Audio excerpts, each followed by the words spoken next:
안녕하세요. 구인만 목사입니다. 오늘 함께 나눌 말씀은 로마서 12장 1절에서 2절에 있는 말씀입니다.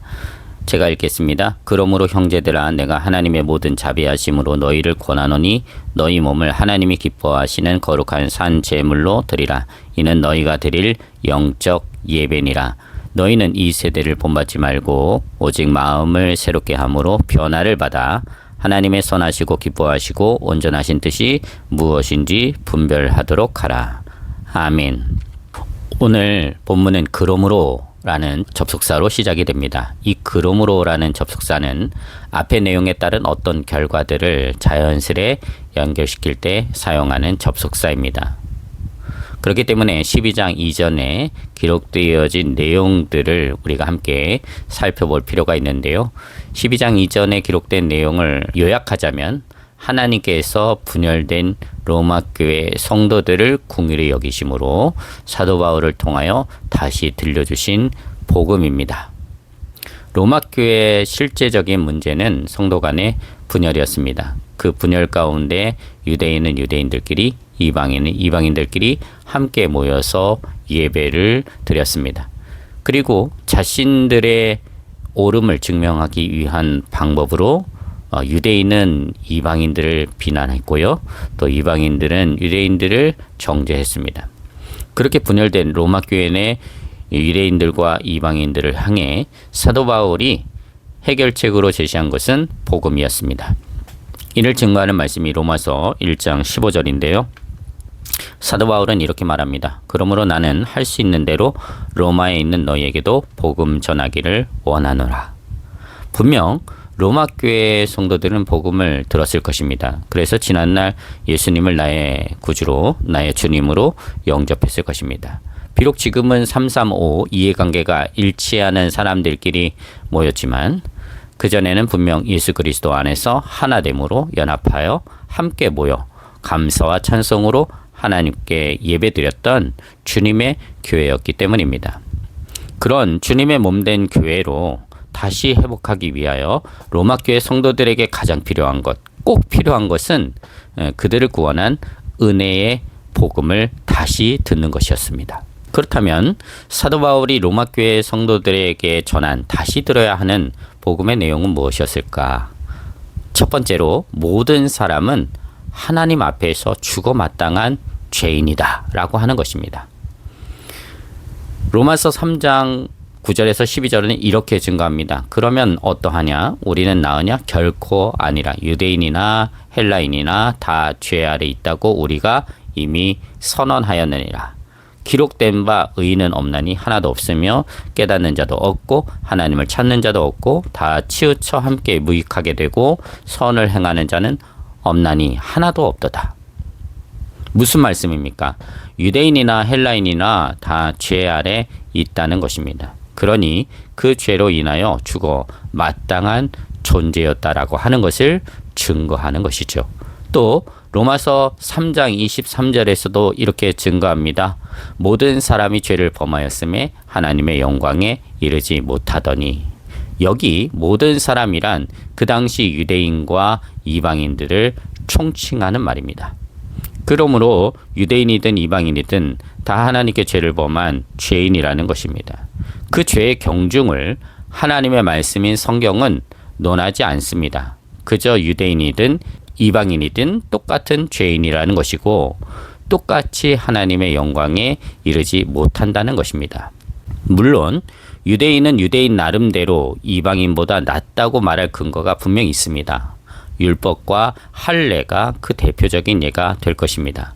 그러나 하나님은 사도 바울을 통해서 유대인이든 이방인이든 다 죄인이고 하나님의 영광에 이르지 못한다는 선언을 하고 있는 것입니다.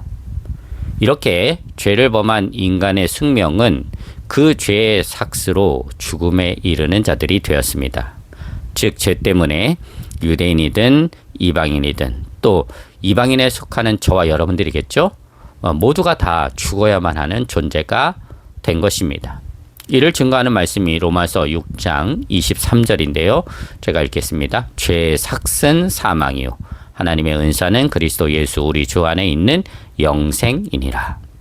먼저 죄의 삭은 사망임을 분명하게 선언합니다. 그러므로 우리는 이 땅에서 지난 날에도 있었고 지금도 일어나고 있으며 주님이 오시기 전까지 앞으로도 계속될 인간의 죽음을 보고 들으면서 그 인간의 죽음을 통해 반드시 깨달아야 하고 곱씹어야 하는 것은 우리는 하나님께 죽어 마땅한 죄를 지은 인간이라는 것입니다. 이 진리를 깨닫고 인정할 때 죄인된 그 사람의 숙명은 더 이상 죄의 삭신 죽음으로만 끝나지 않을 수 있는 길이 열릴 수 있는 것입니다. 무엇을 통해서요? 복음을 통해서입니다. 창조주이신 하나님 아버지께서 이 세상에 있는 피조물인 인간을 사랑하셔서 구원하시려고 보내신 성자 하나님, 2000년 전에 죄인을 위해 골고다 언덕 위 십자가에서 대속의 죽임을 받으신 어린 양 되신 예수님을 오늘 죄인된 나를 구원하시기 위해 오셨음을 진심으로 신실하게 내 입술로 고백하며 또한 나의 그리스도로 믿는다면 하나님께서 구원해 주시기로 작정하셨기 때문에 죄인된 인간의 숙명인 죽음에서 영원한 생명으로 옮겨지는 길이 열리는 것입니다. 이 복음을 받아들인 사람이 누구입니까? 로마 교회 내 유대인들과 이방인들입니다. 그래서 그들은 예수 그리스도 안에서 그들의 숙명이 죄의 삭신 죽음에서 예수 우리 주 안에 있는 영생으로 바뀌는 하나님의 구원의 은혜를 선물로 받은 것입니다. 그러나 만일 죄를 지은 인간이 예수 그리스도로 말미암아 구원받지 못하면 이 땅에서의 마지막 숙명은 사망 이후 죽음이라는 것입니다. 그래서 오늘날 죄를 지은 모든 인간은요, 때가 되면 하나님의 정하신 말씀에 따라서 죄의 삭스로 모두 죽는 것입니다. 물론 예수를 믿는 사람도 죽습니다. 왜요? 예수를 믿는 사람도 그 본질에 있어서 죄인이기 때문입니다. 차이가 있다면 예수를 믿는 사람은 예수 안에서 하나님께 용서함을 받은 죄인이 된 것이고, 예수를 믿지 않는 사람은 하나님의 구원의 은혜를 거부한 용서받을 수 없는 죄인이라는 것입니다. 그래서 그 죽음 이후에는 예수를 믿고 죽은 사람과 예수를 믿지 않고 죽은 사람에게는 전혀 다른 세계가 펼쳐집니다. 이것은 제 얘기가 아니고요, 하나님의 말씀입니다. 히브리서 9장 27절인데요. 이 말씀에는 인간의 죽음 이후에 있을 다음 과정을 명확하게 알려주고 있습니다. 제가 읽겠습니다. 한 번 죽는 것은 사람에게 정해진 것이요, 그 후에는 심판이 있으리니.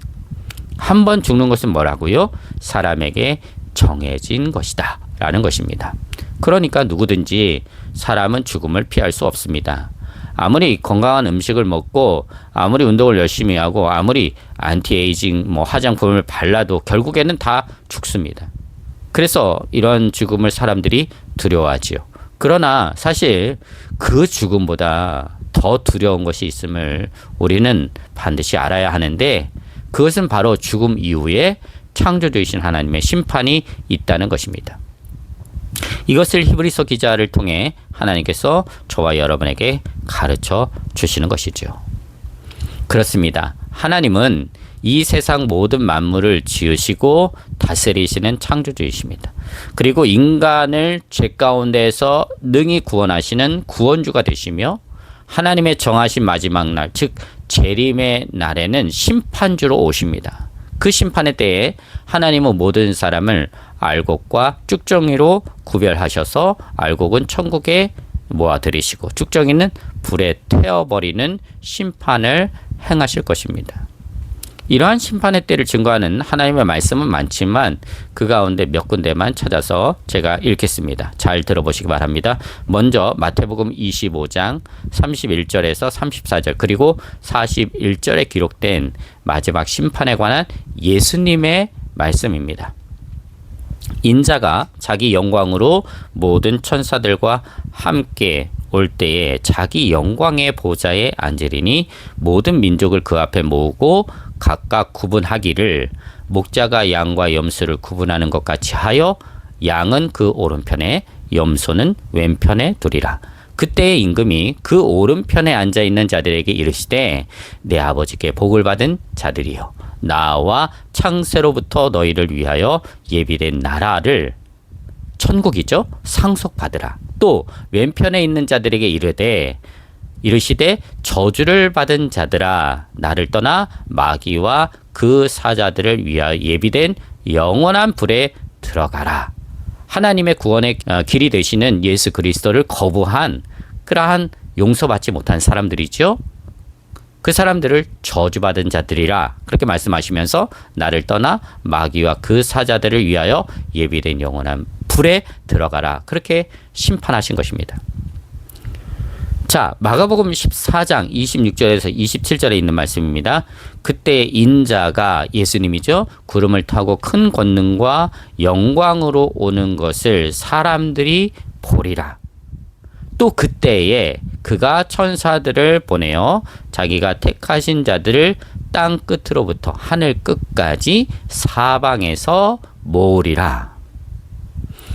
자, 그리고 누가복음 17장 26절에서 30절에 있는 말씀입니다.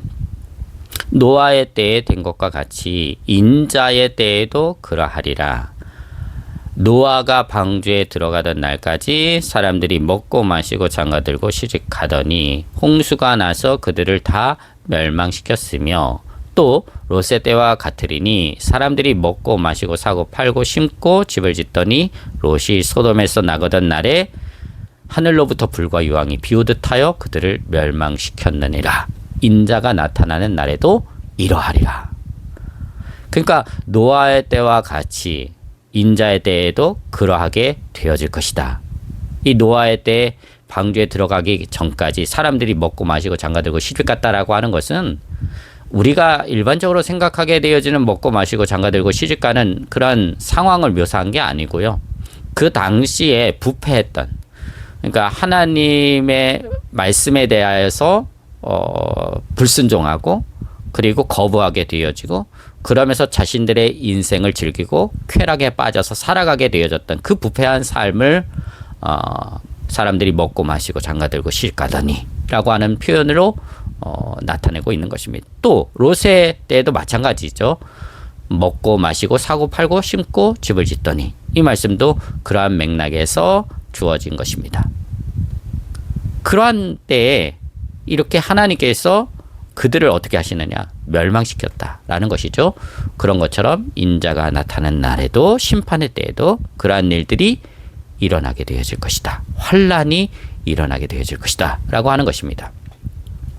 자, 요한복음 12장 44절에서 48절인데요.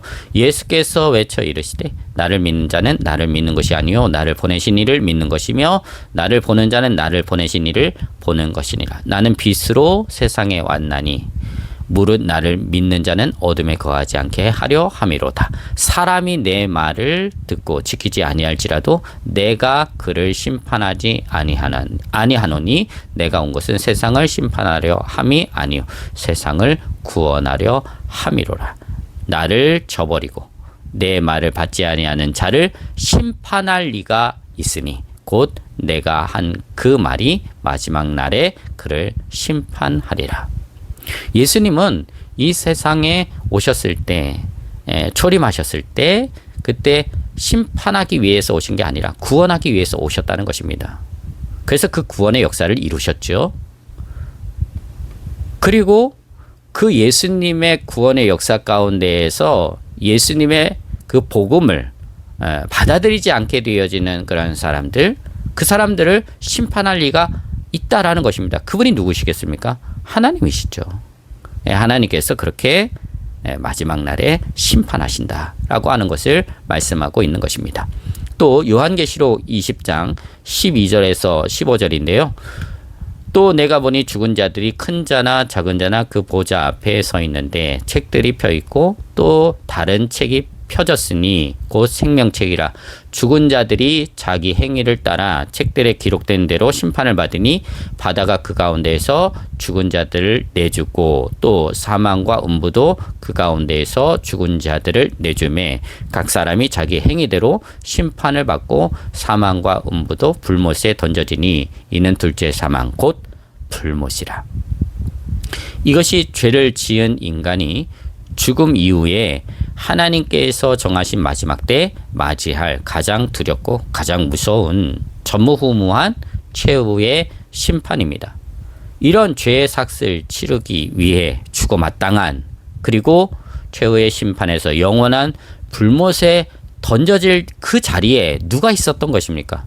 예수를 그리스도로 믿기 전 로마 교회에 속한 성도들, 그 모든 사람들이 그 자리에 있었던 것이죠. 그런데 하나님의 주권적인 은혜로 로마 교회 내 성도들, 즉 유대인들과 또 이방인들, 그 모든 성도들이 예수를 그리스도라 고백하고 영접함으로 하나님의 나라를, 천국을 상속받을 하나님의 자녀가 되어 예수 믿기 이전 죽어 마땅한 죄인, 최후의 심판에서 영원한 불못에 던져질 죄인에서 이제 구원함을 받아 예수 그리스도 안에 있는 영생을 취한 자가 된 것입니다.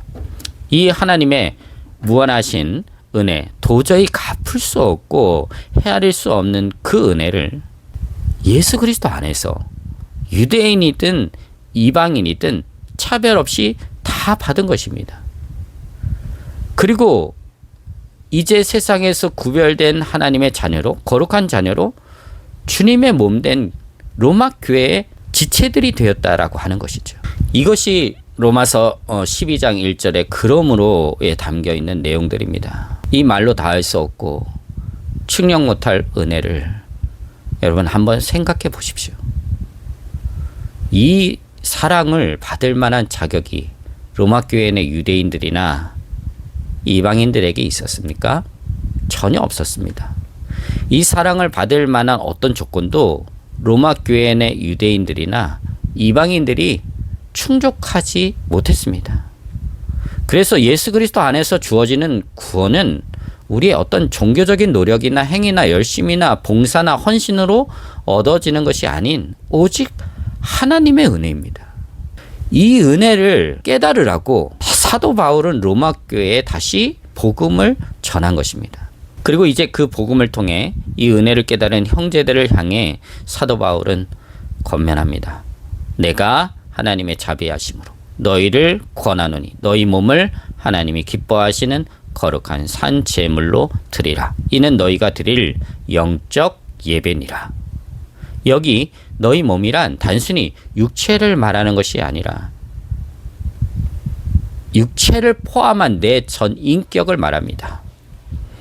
내 생각, 내 말, 내 행동, 내 삶을 하나님의 그 크신 은혜, 말로 다 할 수 없고 헤아릴 수 없는 하나님의 전적인 은혜로 구원받은 사람답게 하나님이 기뻐하시는 거룩한 산 제물로 너희 몸을, 너의 전 존재를 드리라는 것입니다. 즉, 내 생각이 하나님을 기쁘시게 하는 생각으로 충만해지는 것입니다. 내 말이 내 입술에서 나갈 때 그 말이 하나님을 기쁘시게 하는 말로 충만해지는 것입니다. 내가 하는 행동 하나하나가 하나님을 기쁘시게 하는 행동으로 충만해지는 것입니다.